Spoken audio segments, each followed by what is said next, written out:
નમસ્કાર દર્શક મિત્રો, હું આપની સાથે છું રાખી અંજારિયા। સ્વાગત છે આપનું કચ્છ ઉદય ટીવી ન્યૂઝમાં। તો દર્શક મિત્રો, જોઈએ આજના સમાચારો વિસ્તારપૂર્વક। રાપર તાલુકામાં વધુ એક હત્યાનો બનાવ સામે આવ્યો છે। રાપર તાલુકાના કારુડા અને સલારી ગામે રાજુબાઈના મંદિર વાર્ષિક મેળો યોજાય છે। મેળામાંથી બહાર આવી રહેલા યુવકને આંતરીને છરીના ઉપરા ચાપરી અને ઘા મારી કરપીણ હત્યા કરી દેવામાં આવી છે। મૃતક યુવકના શરીરમાંથી જાણે લોહીનો ધોરિયો વહી નીકળ્યો હોય તેમ લાશ લોહીથી લથપથ જોવા મળી હતી। પોલીસમાંથી મળેલી વિગતો મુજબ એક પરિવારની દીકરી સાથે આડા સંબંધની આશંકાએ યુવતીના કાકાએ રાપરના મોમાય વાંઢ વિસ્તારમાં યુવકને ધારદાર હથિયાર વડે ગંભીર ઇજાઓ પહોંચાડી હતી। હાલ મામલાની પ્રાથમિક તપાસ ચાલી રહી છે। હાલ પોલીસ સ્ટાફ સાથે ઘટના સ્થળે ઝીણવટભરી તપાસ કરી ફરાર આરોપીને પકડવા માટે કોમ્બિંગ હાથ ધરવામાં આવ્યું છે। અત્રે ઉલ્લેખનીય છે કે 3 દિવસમાં હત્યાનો બીજો બનાવ સામે આવ્યો છે। હજુ 2 દિવસ પહેલા જ ભચાઉના નંદગામ પાસેની કંપનીમાં કામ કરતા શ્રમિકે સાથી મજૂરને માથામાં પથ્થરના ઘા મારી મોતને ઘાટ ઉતારી દીધાની ઘટના સામે આવી હતી। તો આજે રાપર વિસ્તારમાં યુવતી સાથે આડા સંબંધની શંકા યુવકની ધારદાર હથિયારના ઘા ઝીકી નિર્મમ હત્યા કરી દેવામાં આવી છે। પડાણા પાસે ટ્રક ડ્રાઈવર કુદરતી હાજતે ગયો હતો ત્યારે છરી બતાવી રોકડા 8,000ની લૂંટ કરવામાં આવી હતી। જે બનાવમાં ગાંધીધામ બી ડિવિઝન પોલીસ મથકે ફરિયાદ નોંધાઈ હતી। જે બાદ આરોપી મીઠીરોહરના કાસમ સોડા અને મોસીમ ચાવડાની અટક કરવામાં આવી હતી। બંનેને પકડી ઘટના સ્થળે લઈ જઈ રિકન્સ્ટ્રક્શન કરવામાં આવ્યું હતું।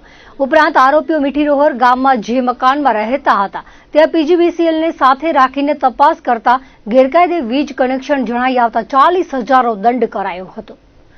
ગાંધીધામના મચ્છુનગરમાં પોતાના ઘરે ટાંકામાંથી પાણી ભરતી વખતે ટાંકામાં પડી જતા યુવાનનું મોત થયું હતું। અરવિંદ સોલંકી પોતાના ઘરે હતા અને સાંજના 5:30 વાગ્યાના અરસામાં પોતાના ઘરે પાણીના ટાંકામાં પાણી ભરવા ગયા હતા ત્યારે પોતે જ અંદર પડી જતા તેઓને બહાર કાઢી હોસ્પિટલ લઈ જવાયા હતા, પરંતુ ડૂબી જવાના કારણે તેઓનું મોત થયું હતું। બનાવ અંગે બી ડિવિઝન પોલીસે અકસ્માત મોતની નોંધ દાખલ કરી હતી। આ બનાવથી વિસ્તારમાં અરેરાટી ફેલાઈ જવા પામી હતી। દરમિયાન મુન્દ્રા તાલુકાના નાના કપાયમાં ફન હોટલની પાછળ આવેલ ઇલાર્ક પાર્ક હવેલીમાં આવેલ બાથરૂમની બાજુમાં ગેલેરીમાંથી આધેડ બેભાન મળી આવ્યા હતા। મૂળ બિહારના લલન રાય નામના આધેડ બેભાન મળી આવતા હોસ્પિટલ સારવાર માટે લઈ જવામાં આવ્યા હતા, જ્યાં તબીબે મૃત જાહેર કર્યા હતા। નખત્રાણાના વથાણમાં ખેતરપાળ દાદાના મંદિરમાંથી દાન પેટીની રકમ ચોરાઈ જતા લોકોમાં લાગણી દુભાઈ છે। આવા તત્વોને ઝડપી પાડવા કાર્યવાહીની માંગ કરવામાં આવી છે। વથાણમાં ખેતરપાળ દાદાના મંદિરમાંથી દાન પેટીની ચિલર તફડાવી ગયા હોવાનું સામે આવ્યું છે। 2 વર્ષ અગાઉ પણ જ મંદિરને નિશાચરોએ નિશાન બનાવ્યું હતું। 15 દિવસ પહેલા નખત્રાણાના બસ સ્ટેશન પાસે સોનલ પાન સેન્ટરનો નકુચો તોડી 5,000ની ચિલર તફડાવી ગયા હતા। બસ સ્ટેશન પાસે દિલખુશ ડબલ રોટીવાળાની દુકાનનું તાળું તોડી 2.5 ફૂટ જલારામ બાપાની મૂર્તિ ચોરી ગયા હતા। નખત્રાણામાં ચોરો તેમજ દારૂડિયા તત્વો બેફામ બન્યા છે। કાયદાનો કોઈનામાં ડર રહ્યો નથી। ખુલ્લેઆમ બસ સ્ટેશનથી વથાણ ચોક તેમજ નવાનગર ટેકરી પાસે આવા તત્વોનો અડિંગો જામે છે। મોડી રાત્રે રેકી કરી આવા તત્વો નાની નાની ચોરીઓને અંજામ આપે છે। છેલ્લા ઘણા સમયથી નખત્રાણા શહેરમાં દારૂનું બેફામ વેચાણ થઈ રહ્યું છે। કોઈનો પણ ડર ન હોય એમ છકડા, સ્કૂટી અને બાઇકોમાં હોમ ડિલિવરી કરાવાતી હોવાની વિગતો જાણવા મળી રહી છે। વધતા જતા દારૂના દૂષણને કારણે હવે આવા તત્વો મંદિર ચોરી કરી મંદિરોને અભડાવી રહ્યા છે। નખત્રાણા પોલીસ જાગૃત બની આવા બેફામ બનેલા તત્વોને પાઠ શીખવાડે એવી નગરજનોની માંગ ઉઠી છે। નખત્રાણા નવા નગર વિસ્તારમાં નગરપાલિકા દ્વારા મૂકવામાં આવેલા બાકડા પર પણ મોડી રાત્રે લુખા તત્વો બેઠક જમાવે છે। કચ્છ જિલ્લાના પૂર્વ વિભાગમાં લોકોની સુરક્ષા અને ત્વરિત મદદ માટે 112 ઇમરજન્સી હેલ્પલાઇન સેવા હેઠળ 5 નવા વાહનો કાર્યરત કરવામાં આવ્યા છે। આ વાહનોને ગાંધીધામ ખાતે પૂર્વ કચ્છના પોલીસ અધિક્ષક સાગર બાગમારે લીલી ઝંડી આપી પ્રજા સેવાર્થે સમર્પિત કર્યા હતા। એસપી સાગર બાગમારે જણાવ્યું હતું કે ગુજરાત સરકારે રાજ્યના દરેક જિલ્લામાં 112 ઇમરજન્સી હેલ્પલાઇન સેવા માટે નવા વાહનોની ફાળવણી કરી છે। આ વાહનો દ્વારા કોઈ પણ કટોકટીના સમયે નાગરિકોને તાત્કાલિક પોલીસ સહાય પૂરી પાડવામાં આવશે। નવા વાહનોના કારણે પોલીસ ટીમ કોઈ પણ ફરિયાદ કે ઘટના સ્થળે વધુ ઝડપથી પહોંચી શકશે। આ પહેલથી વિસ્તારમાં કાયદો અને વ્યવસ્થાની સ્થિતિ વધુ મજબૂત બનશે તેમજ લોકોને કટોકટી સમયે ત્વરિત મદદ મળી રહેશે।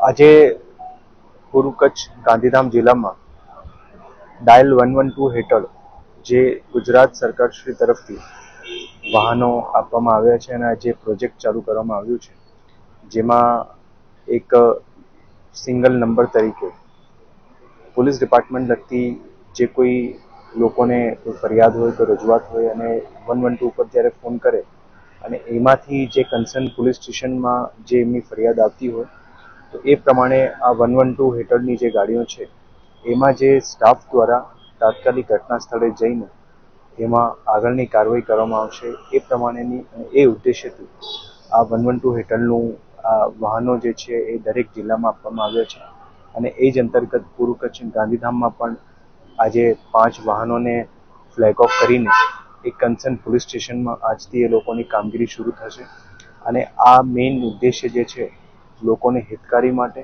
અને લોકોને સહુલિયત મળે કે પોલીસનું જે કોઈ ફિલ્ડ ઉપર પહોંચવાનો સમય હોય એ ઝડપી રીતે પહોંચે અને ઝડપી રીતે જે કોઈ નાની મોટી ફરિયાદો આવતી હોય એનું નિરાકરણ થાય એ ઉદ્દેશ્યથી ગુજરાત સરકારશ્રી તરફથી આ વાહનો જે છે દરેક જિલ્લાને આપવામાં આવ્યા છે. રાજ્યમાં પશુપાલન ક્ષેત્ર અને પશુ સારવાર સેવાને વધુ સુદૃઢ MOU કરાર કરવામાં આવ્યા છે.